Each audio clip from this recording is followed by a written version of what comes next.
Bom dia, muito bom dia. Vamos começar a nossa reunião com Deus. Vamos agora ler a palavra e ver o que o Senhor quer nos dizer na sua palavra. Vamos orar e pedir ao Senhor que se abra para nós. Senhor Jesus, te agradecemos, Senhor, por mais esse dia que o Senhor nos dá. Te agradecemos pela oportunidade de estarmos todos os dias te buscando logo de manhãzinha. Senhor, te agradecemos pela boa noite dormida de sono. Senhor, aqueles que não tiveram essa boa noite, que o Senhor lhes dê nessa próxima noite, que o Senhor dê também um dia maravilhoso para todos nós. Senhor, se abre para nós nessa leitura, na Tua palavra, queremos encontrá-lo. Perdoa os nossos pecados e nos ajuda, Senhor, a sermos mais Teus, a compreendermos o que o Senhor quer nos dizer. Amém? Nós vamos começar com o Salmo. Deixa eu ver que Salmo nós estamos. Salmo 110. Então, nós vamos começar com o Salmo 110.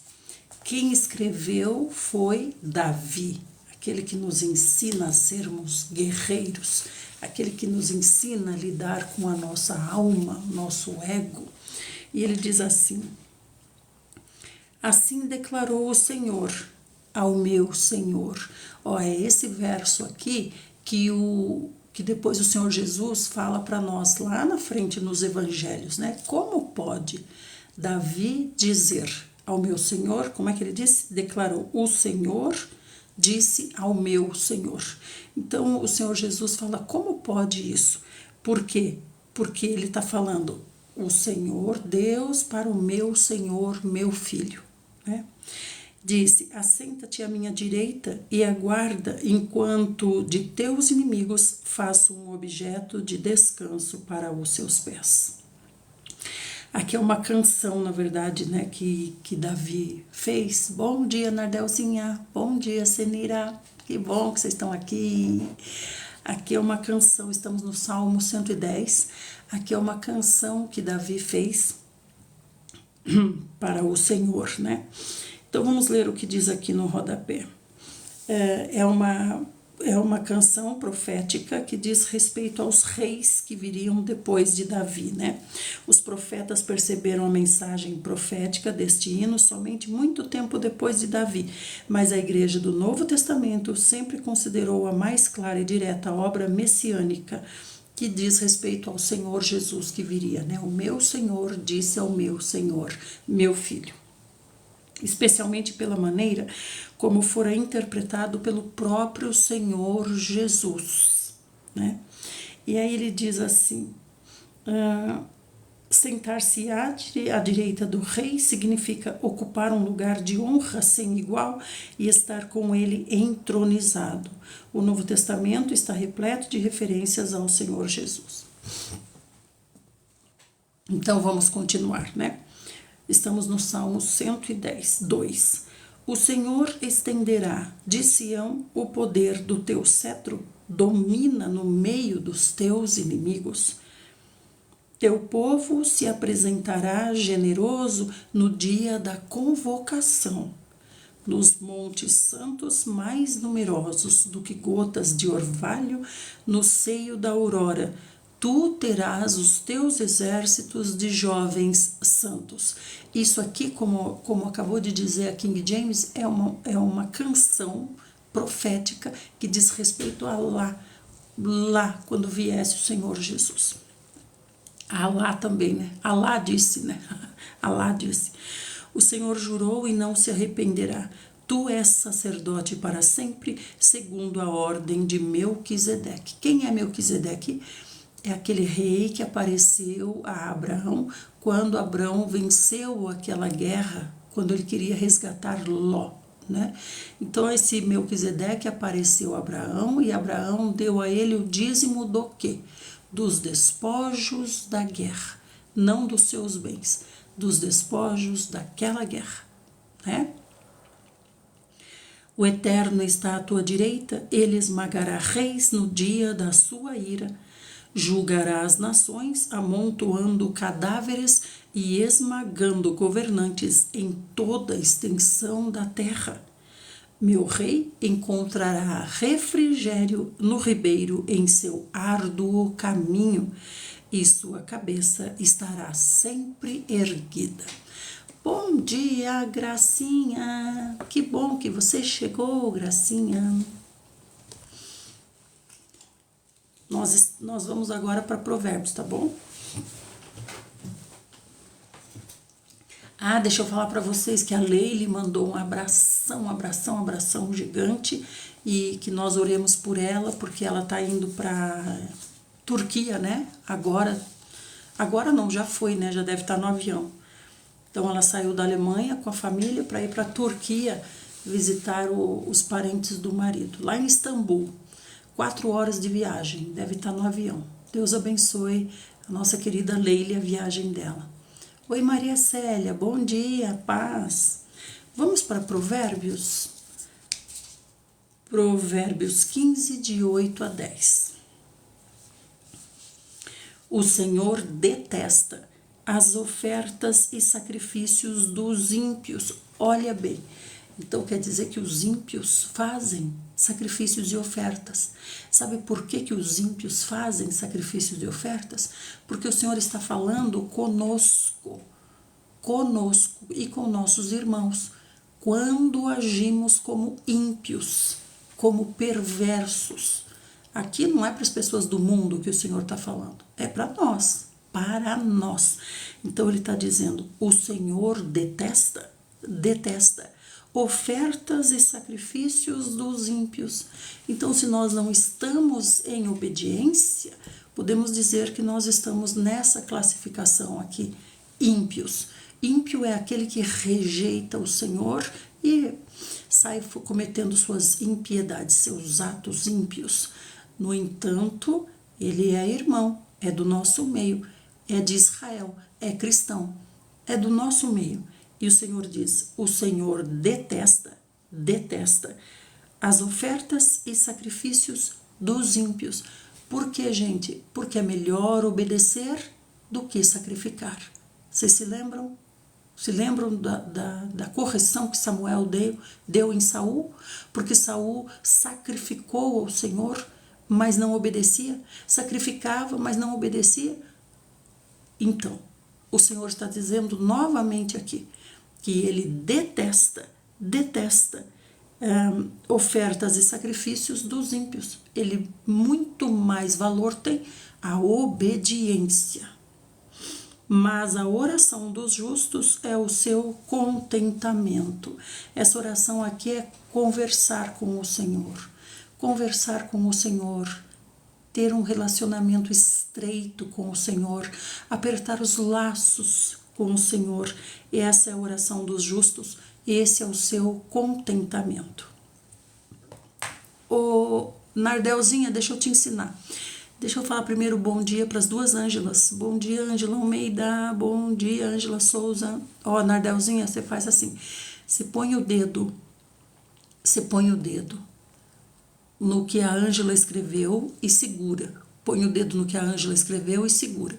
Daí vai aparecer assim, na primeira coisa que vai aparecer é responder a fulano. Vai aparecer responder a fulano. Aí você escreve, bom dia. Entende? Põe uma carinha se quiser. Ó, aí o TikTok vai avisar a pessoa que você tá falando com ela. Entendeu, Nardelzinha? Você viu que legal? Você já sabia disso? Você já sabia disso? Porque daí a gente fala diretamente com a pessoa, daí a pessoa se sente importante, né? Que bencinha! Todos vocês façam assim, porque as pessoas se sentem importantes. Entendeu, Gracinha? Como que é pra fazer? Gracinha, Ângela, todos vocês aí que fazem parte da equipe. Continuando, nós estamos em Provérbios 15, do 8 até o 10. O Senhor odeia as trilhas dos perversos, mas ama quem segue a justiça. Então, quando ele diz trilha, quer dizer seguir também. né? O caminho. O caminho quer dizer que você segue. Então leva para onde? Para onde leva? E quem está levando? Quem é o condutor? Quem está à frente? O Senhor odeia o caminho dos perversos, que estão caminhando pelo caminho que leva ao sentido contrário do caminho do Senhor. Mas Ele ama aqueles que seguem a justiça. Há um severo castigo para quem abandona o caminho do bem, e quem não suporta ser corrigido vai encontrar a morte. Há um severo castigo para quem abandona o caminho do bem, ou seja, abandona o Senhor. Não quer mais conversar com o Senhor? Não quer mais saber do Senhor? E quem não suporta ser corrigido, esse encontra a morte. Então nós primeiros abandonamos o Senhor, deixamos de conversar com o Senhor, deixamos de ler a Bíblia. Daqui a pouco nós não suportamos a correção, né? Porque a correção, gente, ela vai aumentando, vai aumentando. É igual um pai com um filho. Se falar não resolve, então nós vamos para uma coisa mais contundente. Não resolveu, então nós vamos para a vara, né? Então, por isso que ele diz assim, a correção pode chegar até, quem não aceita a correção pode chegar à morte. Então, a correção é para livrar a nossa alma da morte. A correção é para livrar a nossa alma da morte. Mas aí o Senhor está dizendo, e aquele que não aceita a correção se afastou do Senhor. O Senhor está puxando, não aceita, está rejeitando. Cuidado, pode encontrar a morte. A correção é para livrar da morte. Vamos lá para Samuel. O que será que está acontecendo lá em Samuel, gente? Eu acho que hoje vamos encontrar Davi. Hoje vamos encontrar Davi. Vamos acordar, meu povo. Amados, todo mundo mandando corações. Todo mundo mandando corações. Essa é a sua obra aqui. O meu trabalhinho é ler a Bíblia. E o trabalhinho de vocês é mandar corações. Porque mandando corações, o TikTok manda pessoas para cá. Então, você olha aqui na contagem, aqui em cima, ó, tá em 3,5. Você vai tap, tap, tap, tap, tap, tap, tap, tap, tap, tap, tap. Quando chegar em 4,5, você sabe que você mandou 1.000. Se você mandou 1.000, você sabe que o TikTok está mandando uma pessoa para cá. Então você ora, Senhor, mandei 1.000 corações. Está vindo uma pessoa para cá, ou mais, o Senhor sabe. Senhor, abençoa essa pessoa, que ela escute a palavra, que ela fique bem, que ela receba o que ela precisa. Abençoe a pessoa e diga ao Senhor, Senhor, e abençoa a mim também. Lembra de mim também. Aprenda a primeiro dar, porque dar é melhor do que receber. Aprenda a primeiro servir, porque nós viemos para servir e não para ser servidos. Aprenda primeiro a abençoar, depois ser abençoado. Quer dizer, nós na verdade abençoamos porque já fomos abençoados, né?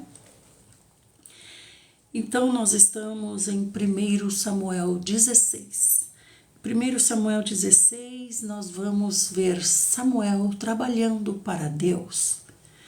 Então o Senhor deu uma ordem para Samuel. Então ontem nós vimos Saul com as suas loucuras, né? Por exemplo, proibir os guerreiros de comerem. Bom dia, Moisés. Proibir os guerreiros de comerem mesmo estando em guerra. Olha que insanidade. Então eles chegaram a ficar com a visão turva, de fome. Olha bem.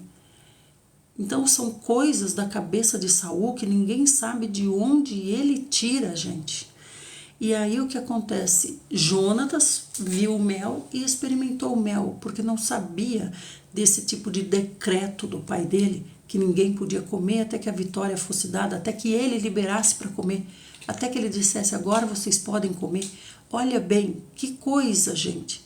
Então aí Jonatas, não é, Ângela? Aí Jonatas experimentou o mel e Jonatas disse assim, eu vi que a minha visão melhorou, na hora restabeleceu a minha força, o meu vigor, olha que dó. Então, depois eles queriam, quando Saul disse assim, eu quero saber Por que que a gente por que que Deus está em silêncio, né? Mais ou menos isso. Vamos saber onde está o erro. E aí foi apontado, ele separou para lá o exército, para cá ele Jonatas, né? E o sacerdote, o neto de Eli, tirou Urim e Tumim e aí acabou caindo em Jonatas. Então Saul queria matar Jonatas. Ele queria matar Jonatas porque não cumpriu, não obedeceu, não respeitou o decreto que ele tinha dado, que era não comer até que ele dissesse que podia comer.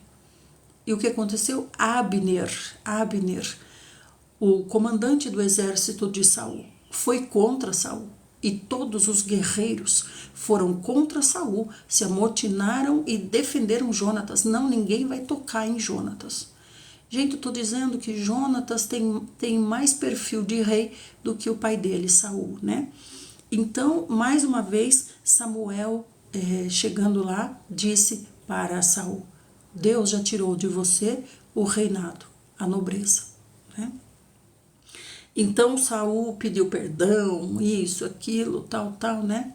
Mas não resolveu. Apenas o que ele conseguiu com tudo isso, com todo esse dramalhão que ele fez, foi que Samuel concordasse em voltar com ele para a cidade, para que ele não fosse desonrado pelos anciãos, né? Por Saul não estar acompanhando ele. Então foi. Então, depois disso, o Senhor Deus deu uma ordem para Samuel. Até quando você vai continuar pranteando Saul? Até quando você vai continuar aí alisando Saul? Eu já falei que Saul não é mais rei. Eu tirei de Saul essa unção, né? Estamos em 1 Samuel 16:1. Até quando você vai ficar alisando? Você vai ficar alisando aí até quando, Samuel? Então veja, Deus está bravo. Quando eu próprio já rejeitei Saul, para que ele não reine sobre Israel. Enche, pois, um chifre do melhor azeite e vai. Eis que eu te envio à casa de Jessé. Jessé lá em Belém, em Belém, porque escolhi um dos seus filhos para torná-lo rei. Vocês estão vendo por que o Senhor Jesus tinha que nascer em Belém?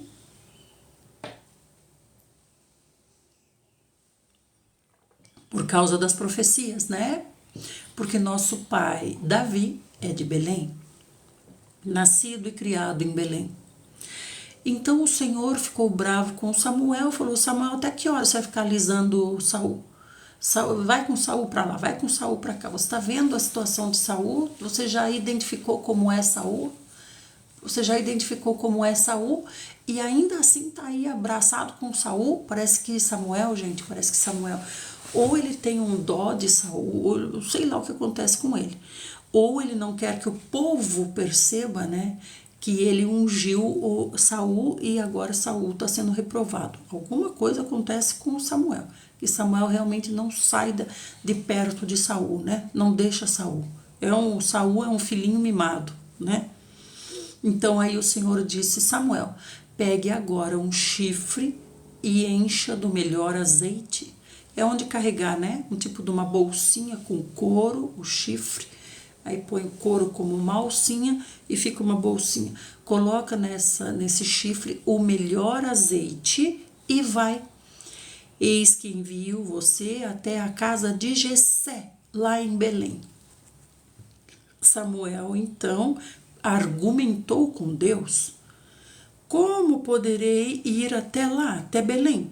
Saul saberá disso, com certeza, e mandará me matar. Ah, então é isso, né, Samuel? Então é medo de Saul. É isso que te impede de obedecer a Deus? Hein, Samuel?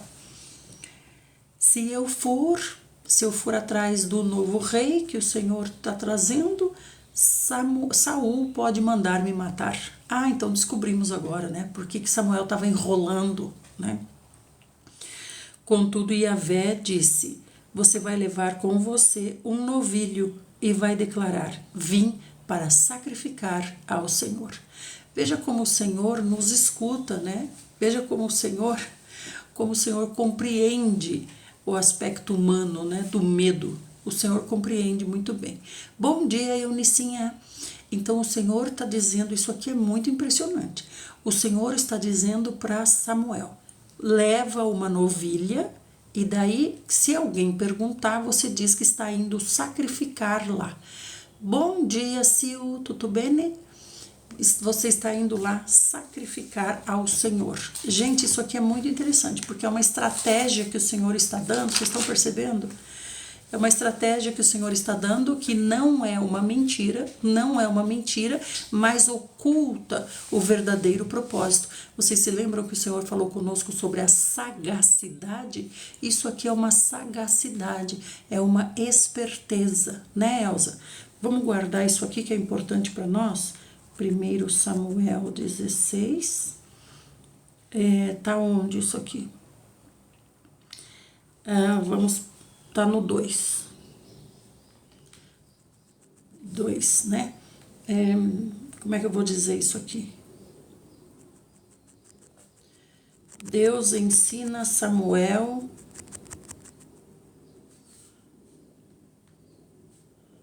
sobre sagacidade. Eu achei lindo isso. Ocultar a verdade. Ocultar a verdade e não mentir, né? Não mentir. Não mentiu, mas ocultou a verdade. Do que eu tô falando, gente? Eu tô falando que o Senhor mandou Samuel ir lá na casa de Jessé em Belém para ungir alguém rei. Ele não sabe quem ainda, né? Mas aí Samuel falou assim: não, Senhor, e se eu fizer isso, Saul vai mandar me matar, né? Se eu estiver ungindo outra pessoa rei no lugar dele, ele vai mandar me matar. Então o Senhor disse para Samuel: leve uma novilha com você. E se alguém perguntar, você vai dizer: eu estou indo sacrificar ao Senhor lá em Belém. E realmente Samuel, ele andava de cidade em cidade. Samuel é o último juiz. Ele anda de cidade em cidade julgando as causas, né? Achei maravilhoso isso aqui. O Senhor orientou: leva contigo um novilho e declararás: vim para sacrificar ao Senhor. Então ninguém vai saber o real propósito. Tá vendo, gente, como nós temos que ser espertos?